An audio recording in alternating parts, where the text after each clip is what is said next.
Folks, welcome back to the Anchor Podcast. Our guest today is a champion for classical education, a name many of you will know already from Father Bishop Barron's Word on Fire, Brandon Vogt. Welcome, Brandon. Thank you for coming to the Anchor Podcast. Thanks, Jeremy. My pleasure. Good to be with you. So, Brandon, you are the best-selling author of 13 books, the founder of ClaritasU, which trains Catholics how to talk about their faith, especially some of the hot-button issues. For a number of years, you've been working with Bishop Barron, Word on Fire. We published over 150 books, selling 7 million copies. You're also the founder and chairman of Chesterton Academy. We love Chestertons here at CLT. Chesterton Academy of Orlando, a classical high school grounded in the Catholic faith tradition. And you're also the father of 9 kids, which is amazing. So thrilled to have you with us today. Yeah, thank you. Thank you. It sounds like I live a much busier life when you read the bio than I feel it actually is. Now, Brandon, as we often do on the Anchor Podcast, I'd love to hear about kind of your early days. If you were growing up in a passionately Christian home, were you going to Catholic school? What was that like? Yeah, good question. I was not raised Catholic. I didn't become Catholic till I was in college. I grew up in kind of a nominally Christian home. We went to a Presbyterian church every Sunday. Taught me good morals, good basic, kindness, compassion, basic virtues. I wouldn't say it was a deeply ingrained faith. I went to public schools all growing up, public elementary, middle, and high school. Had a very mediocre experience. The level of education was pretty low. The demands were very low. I remember, and I tell people this all the time. It's ironic now that I'm a bibliophile who runs a publishing department. But when I was in high school, I remember only finishing one book cover to cover. And it was the weirdest book. It was John Owen, A Prayer for Owen Meany, which was assigned in high school. And for whatever reason, that struck me, and I read that one. But I can't remember finishing any other book. Was still able to get straight A's. So I think that kind of highlights the demand, the low bar that we had to clear in high school. I was able to pretty well without doing any serious work. But then I went to Florida State, had a good experience there. I majored in mechanical engineering and physics, and so a lot of math and science. Again, not a lot of literature, philosophy, classics, none of that. But it was during that period where I kind of self-discovered a lot of that great tradition, and that tributary, along with the theologians and church fathers I was reading, drew me into Catholicism. And my senior year, a couple weeks before I graduated, I entered the Catholic Church. Now, is this through a campus ministry, Florida State engineering? I mean, this is not how you would think you'd discover the faith. Yeah, not the traditional path. When I got to college, I, through a stroke of grace, became involved with the Methodist campus ministry. I remember when I was a freshman waking up the first Sunday morning and thought, I don't really want to go to church, but I know my mom's going to ask me if I went to church. And so I'm just going to go to whatever church is closest to my dorm. And it happened to be a Methodist church. It's right across the street. So I went there, and for 2 years would just show up on Sundays, listen to the sermon, go back to my dorm. I didn't talk to anybody. I didn't get involved. But the end of my sophomore year, a group of guys there started kind of noticing me, befriending me, inviting me to hang out, play basketball. And as the story goes, and drew me into a Bible study, drew me into their community, and discipled me. They introduced me to Christ. They taught me how to pray and read scripture. And my faith came alive. I became captivated by the person of Christ and wanted to learn more and know him more deeply. So I became so on fire for my faith my sophomore, junior year that I was even thinking about pursuing the seminary in the Methodist tradition. But then in my junior year, where Catholicism came on my radar, I was dating my now wife, who was born and raised Catholic. So we started asking the obvious questions about, when we get married, what church are we going to attend? A Methodist church, a Catholic church, both. And I realized I didn't know any Catholics besides her. I didn't know anything about Catholicism. And so I thought, at least out of love and honor for her, I should look into this. And so I started reading book after book. And the key connection for me there was there's a religious order that runs the campus ministry at Florida State called the Brotherhood of Hope. Interestingly, we're on the Anchored podcast. The anchor is their symbol, the Brotherhood of Hope. And so they were at Florida State, and one of the brothers there, who was also a convert to Catholicism and a former physics major at Florida State, so he shared my exact background. He took me under his wing and started meeting with me and mentoring me, and it was through his friendship that I entered the Catholic Church. And so I went through the RCIA process, became Catholic, and then the rest is history. When you think back about your conversion, not just to Catholicism, but even before that, and kind of embracing, internalizing the gospel in the Methodist context, were you also rethinking kind of some of your own education and how you had come to have the worldview you had? And Yeah, I did. Those two paths were parallel. I'll tell you, I think what changed it the most for me was falling in love with C.S. Lewis, and then mm, reading both his autobiography and other biographies about him, and looking at how he was educated, because I so deeply admired him and revered him that I thought, what made him the way he was? How did his mind yeah, become so clear and sharp? How did his writing become, so tight and well reasoned? And then I discovered, this guy was effectively classically educated. He's been, sent to a private tutor when he was 10, 12 years old, and he's, translating Virgil as a little kid and from Latin into English. And, he was completely fluent in Greek and in Latin. And so that's what first exposed me to, there's a much different way he was educated than the way I was educated. yeah, His wow, education was so much more based in literature, philosophy, languages. It was comprehensive. It was integrated.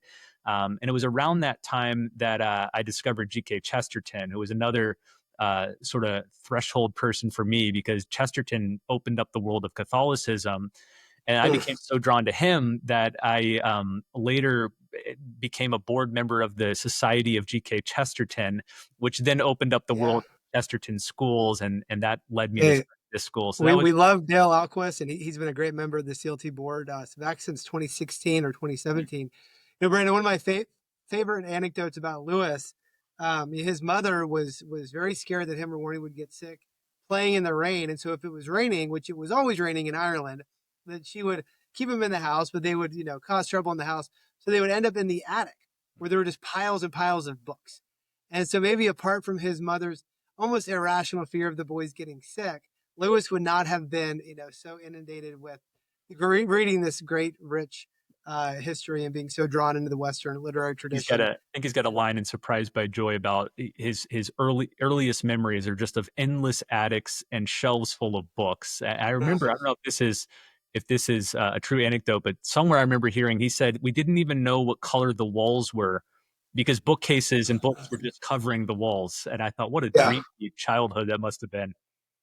Love that. Well, let's talk about Chesterton, Orlando. Chesterton Network, dear friends of CLT. There's 70 or 80. It's an incredible story. I mean, Dale started this to solve the problem of educating his own children in Edina or Dina, Minnesota in 2008 or so. And now there's 70 or 80 Chestertons around the country. I've been to Chesterton, Orlando. It is such a vibrant school. How did you find yourself getting involved in this?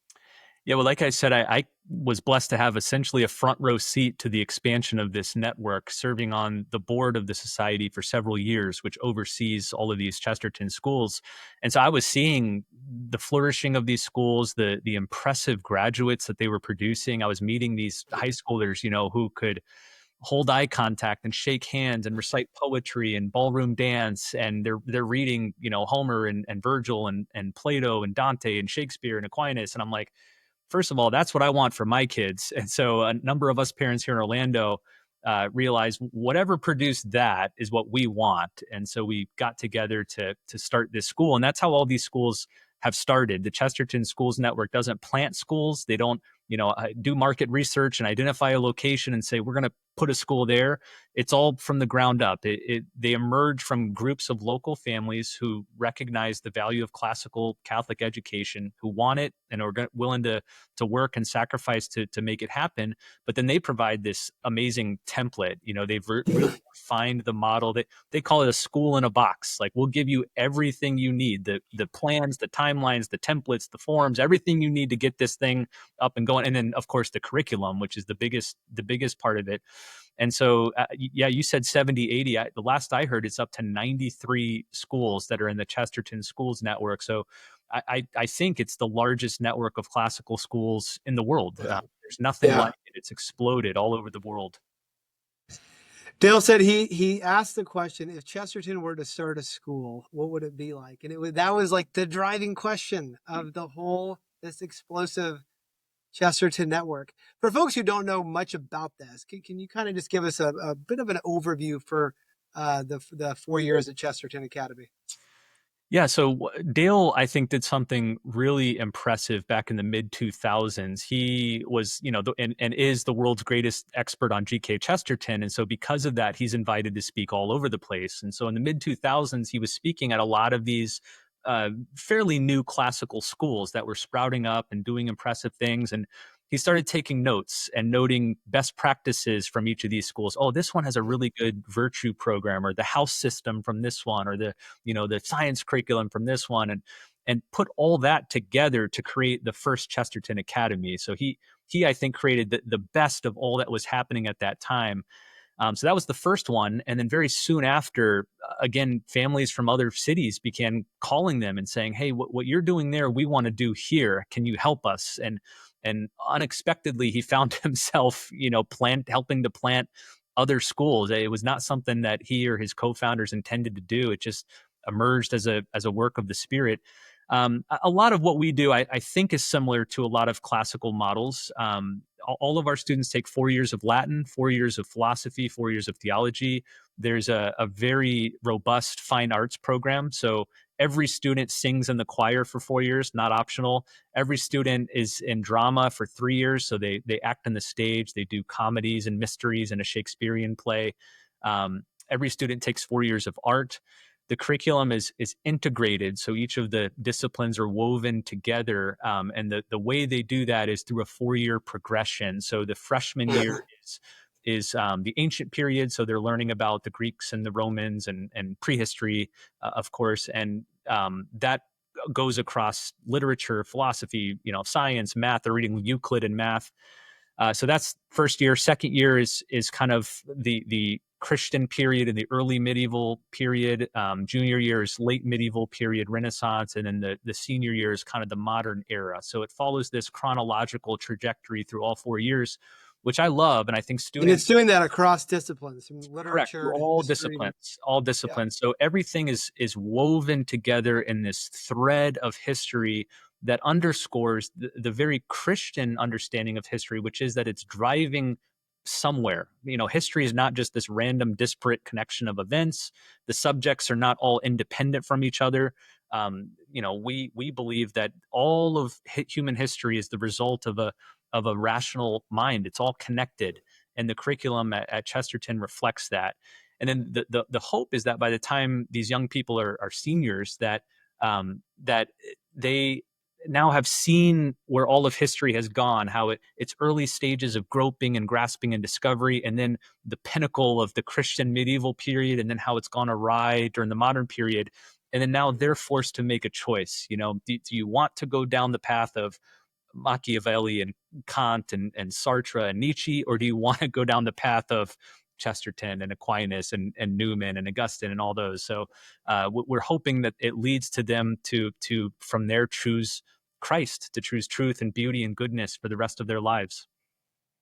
And one of the things I love so much about Chesterton in Annapolis, right here, they go to mass every morning at 8 a.m. at St. John Newman Church, and probably the older parishioners, it's tripled of older parishioners who are going to mass there. Just around all these young people. I mean, I would go years ago before Chesterton started. And it was very few people, probably 100 people now with the school there, and it really has been a way, to really carry out, which I know you're so passionate about, the new evangelization. This area, this term, and we've got a lot of Catholics, non-Catholics listening to the Anchored podcast. This term, the new evangelization, I believe coined by John Paul II. What does this term mean, and how is it carried out in the realm of education?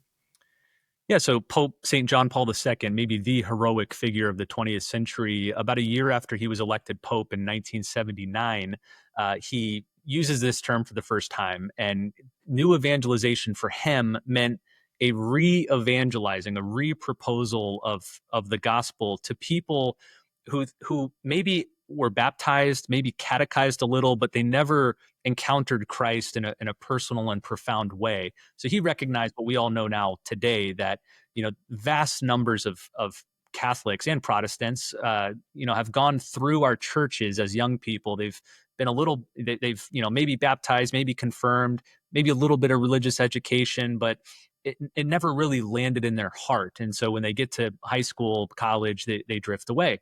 And so John Paul recognized that this is the true task. Is it's no longer what he calls the mission ad gentes, the mission to the Gentiles, which is missionaries to far off lands, to people who have never heard of Christianity or Christ.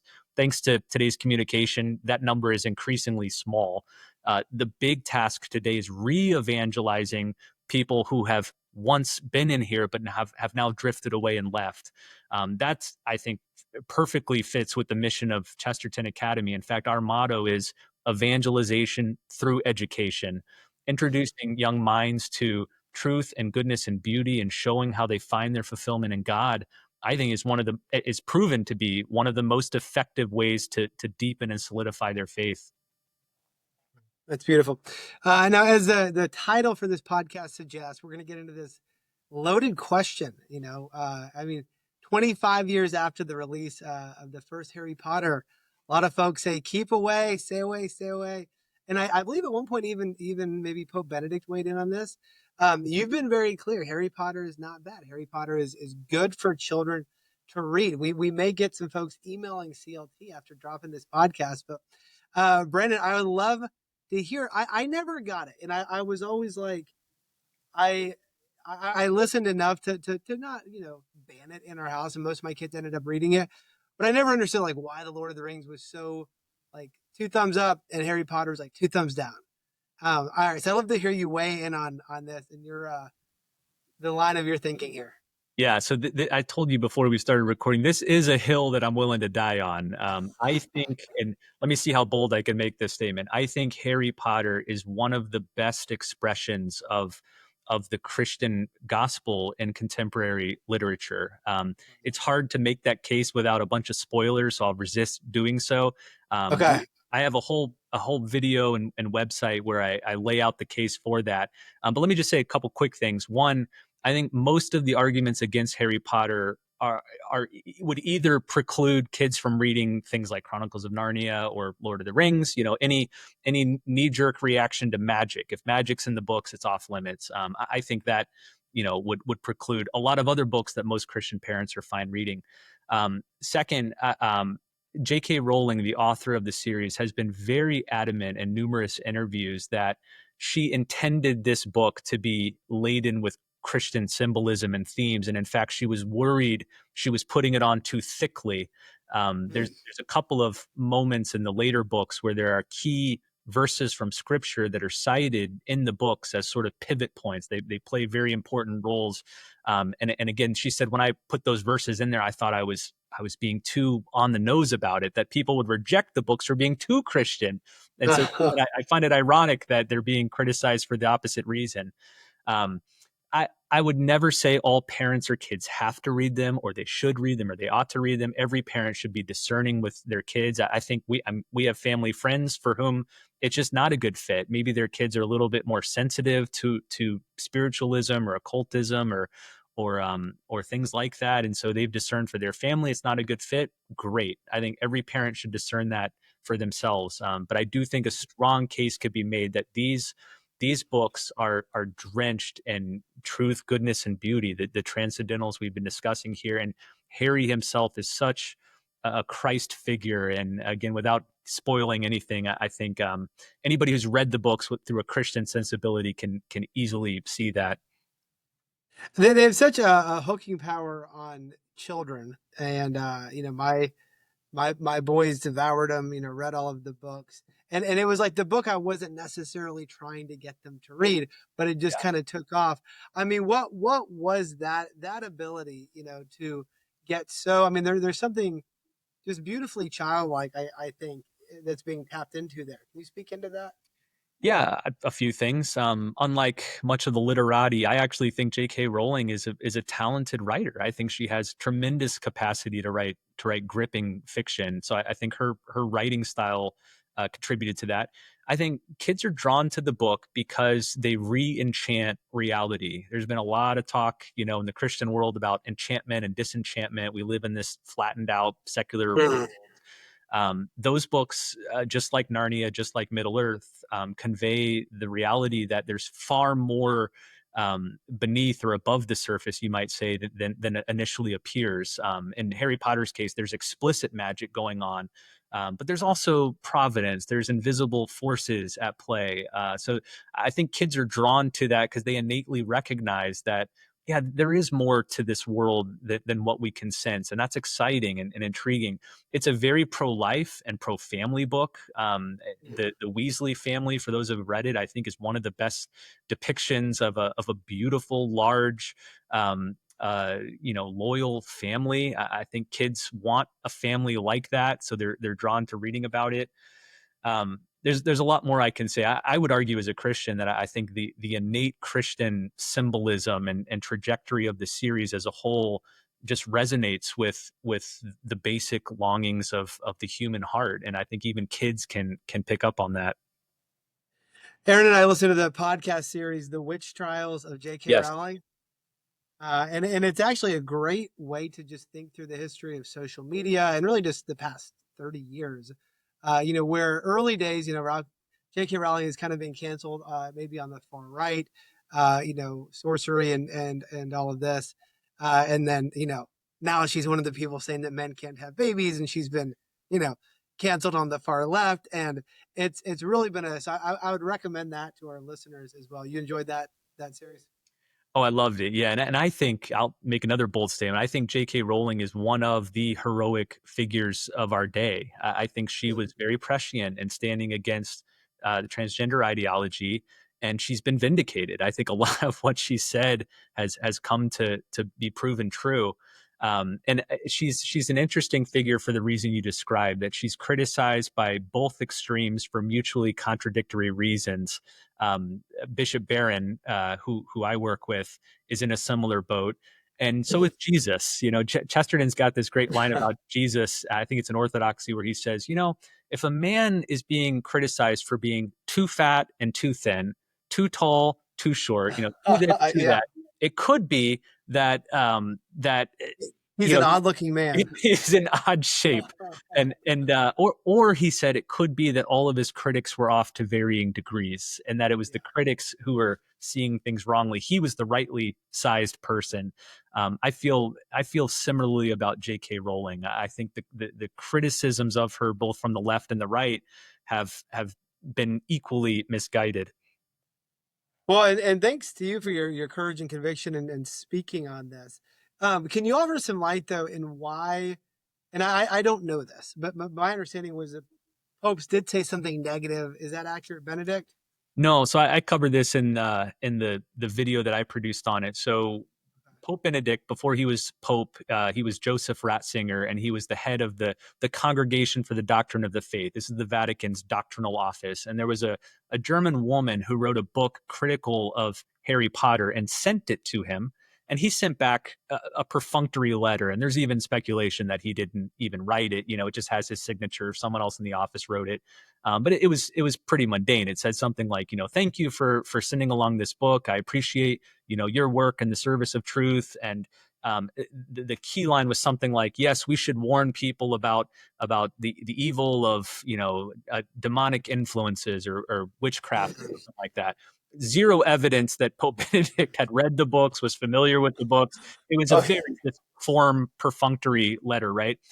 Well, that lady then released the second edition of the book, in which she took that line after Ratzinger became Pope Benedict, after he's elected Pope, a second Okay. edition of the book with that line on the cover as a blurb from Pope Benedict, saying that her critical book of Harry Potter was well received, and I'm grateful for Oh it, and things wow. like Okay. that. And so Okay. that's where that rumor originated. In the Catholic world, there's a couple more criticisms people float. There have been a number, two, three, four prominent exorcists who have discouraged the reading of the books for various reasons. I won't get into the details about their criticisms. I responded to them in this resource on my website. And again, I think there is something to say that if a family or if children are particularly susceptible to dark powers, they should exercise discernment and maybe not read it. It's not obligatory for any person. But I don't think, for example, one of the exorcists claimed that the spells in Harry Potter are real spells, and that if you utter these words, that you're invoking dark powers. And it's just laughable for anybody that these spells are like made up uh, amalgamations of Latin words. They're not real things, and in fact, they're intended to be funny. Some of them, the Latin phraseology. They one of the exorcists claimed that he has encountered demons who were named who have names of characters in the Harry Potter books. And again, I don't mean to make light of that or to question his sincerity, but to me, it's implausible, and I don't think it's a strong reason not to read the books. And maybe a couple others. People sometimes argue the books glorify evil behavior. There's scenes in the books where Harry Potter and his friends lie to adults. But if you read the books, you discover that lying ultimately is never praised. Things don't go well when the kids lie, and they ultimately realize, well, we should have been honest with the adults, because then we could have avoided all these bad things that happened. Anyway, I think the critiques are far outweighed by the merits of the books, and so that's why I'm generally a proponent. We always conclude the Anchor podcast talking about the book that has been most formative for our guests. Perhaps it's a book you go back and reread time and time again. What has that been for you? Unquestionably, Lord of the Rings by J.R.R. Tolkien. I've read that so many times. In fact, I was reading an interview about another Tolkien fan, and they said, "I don't think I've ever not been reading Lord of the Rings. You kind of just go through it and go back and start over, and you're kind of always in it." I'm reading I'm reading Two Towers with one of my kids, Fellowship with one of my kids, Hobbit with one of my kids, and so that book has had an immeasurable impact on the way I see the world. And the more I read it, the deeper I appreciate um, the, the the the way that Tolkien sees his sacramental imagination. I think is the best way to put it. He sees the whole world imbued with the glory of God. These themes of providence. Friendship, loyalty, faith, beauty, even in the midst of darkness and evil. It's the best written work of fiction in the 20th century, I would argue. So that book, on the fiction side. On the nonfiction side, unquestionably, Orthodoxy by G.K. Chesterton. I first read this book in college. Brandon, we are kindred spirits. I mean, Really? those are Would you say those two? those are my two as well. Now, I'm curious for you. When I first read Orthodoxy, I was 21 years old.